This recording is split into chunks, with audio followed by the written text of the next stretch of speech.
Vi ringrazio a tutti, alle senatrici presenti. Io sono venuto ogni anno a casa e ho fatto tutta la guerra con la mosca, stava sulla casa, bombardamenti, tutto.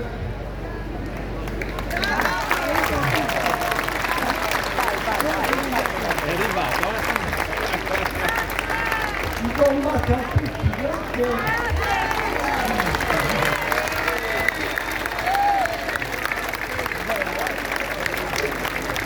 Grazie.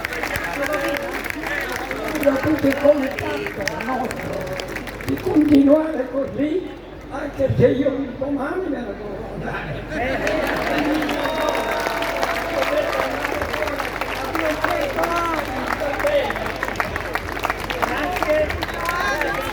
Grazie Antonio.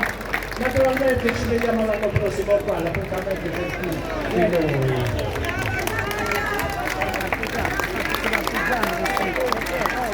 diciamo adesso, adesso lo diciamo. La mattina mi sono svegliato e ho pensato di morire.